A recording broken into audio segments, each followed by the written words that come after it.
You came up to the court with a .78 the day after you just got in trouble for coming up to the court with a .05. So you literally 2 days in a row.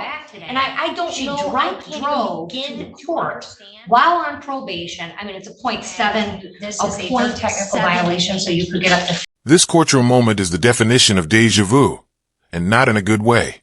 Miss Watkins is back in front of the judge less than 24 hours after her last violation. Think about that. Yesterday, she showed up to court with alcohol in her system while on probation for drunk driving. The judge gave her a warning and sent her home to arrange childcare. Today, she's back, and her BAC is even higher. This isn't just a legal blunder. It's a ticking time bomb of bad decisions, substance abuse, and a justice system trying to help someone who's clearly not ready to help herself. You'll hear pleas, second chances, and finally, a moment where even the most patient judge says enough is enough. Buckle up, because this isn't just a case about probation violations.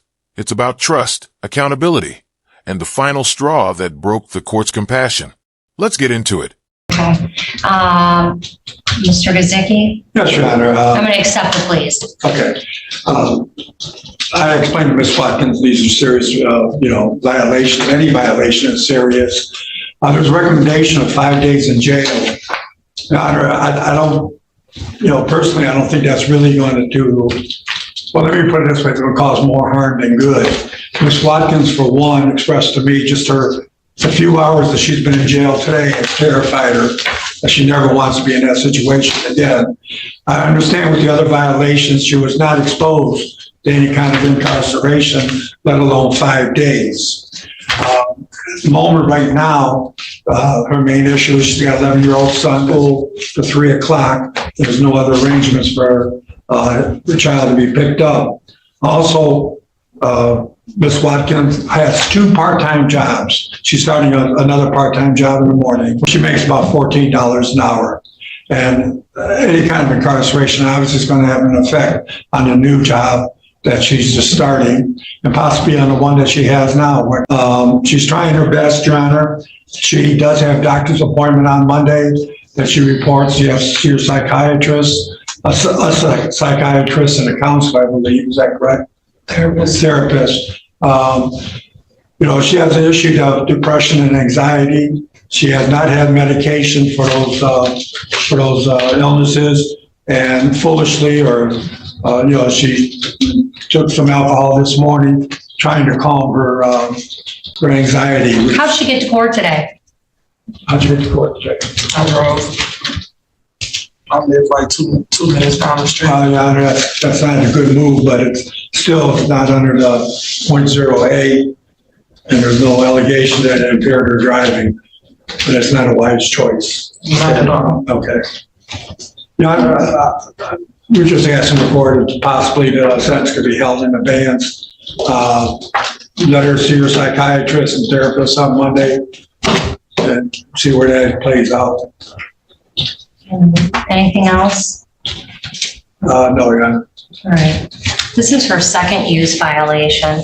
This is the second positive alcohol screen she's had. I thought she should be in treatment court from the get, and I can't recall what it was that led her to not be in treatment court. It might have been that she wasn't interested in the program, or the time constraints were too much, but it's certainly clear to me that she needs increased supervision because she's not doing well. I couldn't imagine getting in a drunk driving accident, getting in a car accident while drunk driving. She said a .2 something. It was a .24, or 29, something very high. It was 3 times the legal limit. You got in a crash, right? Then you get put on probation. You've already been caught drinking once and admitted. Let's break this moment down, because it's where the gavel really hits hard. Miss Watkins was already on probation for a drunk driving crash. We're talking a .29 BAC, nearly 4 times the legal limit. Now, instead of showing signs of recovery or compliance, she's driving to court under the influence again. The judge isn't just reacting emotionally here. This is about public safety.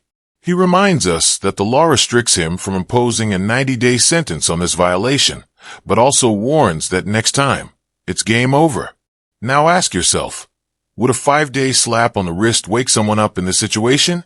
Or is it enabling a dangerous pattern? Let us know in the comments, because this right here is the fine line between leniency and liability. Like this.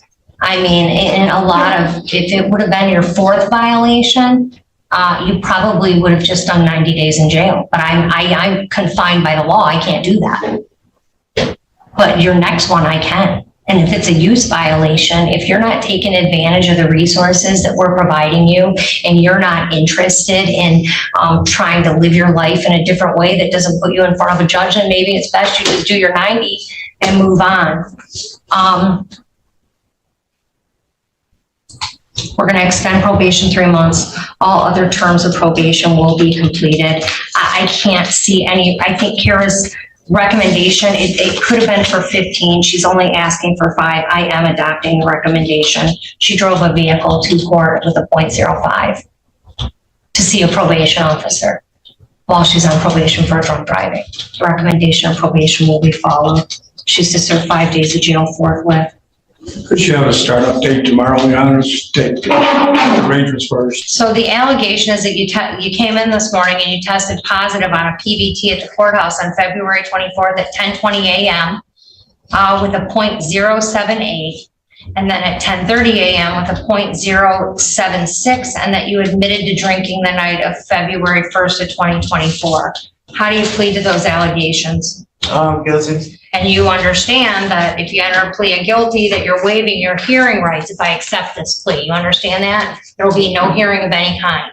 Yes. Okay. And you still want me to accept that plea? Yes.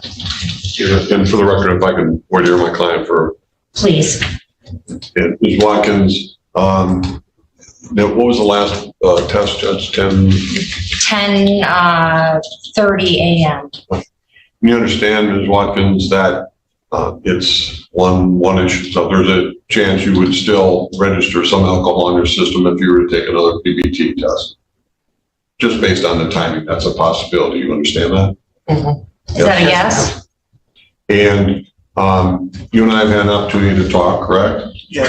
And were you comfortable with understanding what we discussed? Yes. Not necessarily what we discussed that you were comfortable with, but the fact that we communicated fine, you understood what we were talking about. Yes.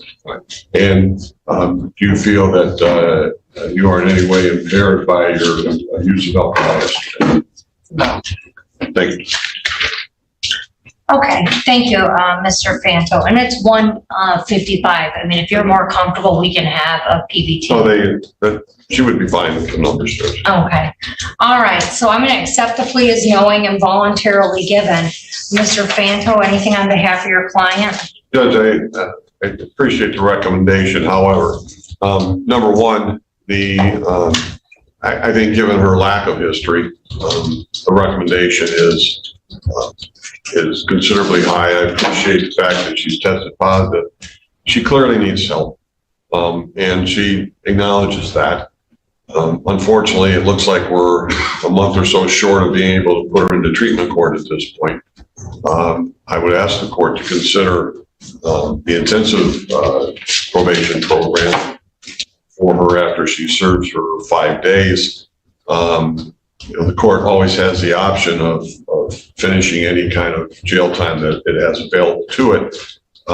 However, I think it's more important that we look at somebody who clearly needs help, is looking, acknowledge. So what just happened here? After a shocking back-to-back violation, driving to court with alcohol in her system 2 days in a row, Miss Watkins faced the consequences. The judge, visibly frustrated, revoked all leniency and handed her the full 90-day jail sentence, terminating probation entirely and waiving fines and costs. This isn't just about punishment. It's a reality check, one that many in the system face when repeated chances lead to zero change. And while this judge showed patience and compassion early on, the final ruling was crystal clear. Personal accountability must match the opportunity for rehabilitation. Speech balloon, what do you think? Was 90 days too harsh, or the only option left? Drop your thoughts below. Bell if you found this case as shocking as we did. Make sure to hit that like button, share your thoughts in the comments, and don't forget to subscribe for more jaw-dropping courtroom breakdowns every week. Or if the court is considering jail time, I think 30 days would be far more appropriate than a 90-day recommendation. Mr. Fanto, under any other circumstance, I would agree with you. I think I'm a pretty compassionate person, but the extent of this violation is absolutely appalling and egregious. And reason doesn't seem to work with Ms. Watkins. She was here yesterday because she drove her to the court with a .05. And I mean, her defense was, well, it wasn't that far of a drive. I was courteous enough and kind enough, because she had a kid, to not immediately take her into custody. Instead, I advised her she could go pick her kid up from school, get the kid home, come up with her child home, come up with some alternative childcare arrangement so she could serve her few days on that violation. And I told her, if you don't come back tomorrow, you're going to get all the time. You're going to get all of it because it'll be your fourth violation. So she came back today. She drunk drove to the court while on probation. I mean, it's a .78. I mean, I didn't drive today. I'm sorry. Okay. how'd you get here? I got dropped off. You came up to the court with a .78 the day after you just got in trouble for coming up to the court with a .05. So you literally 2 days in a row. And I don't know, I can't even begin to understand what you must have been thinking. And I think it's clear to all of us that you have a substance use problem, right? But I can't fix everybody if they don't want to be fixed. And after, yesterday you came out from sitting in the back for a couple hours and you had seen the light and you were going to behave and we weren't going to see you again. You were ready to follow the straight and narrow. And instead, not even 24 hours later, you came into the court drunk. I mean, it's so appalling to me that there's nothing else that's appropriate. 30 days is not appropriate. You're going to do 90 days with credit for the days you've served, terminate probation without improvement, and fines and costs will be waived.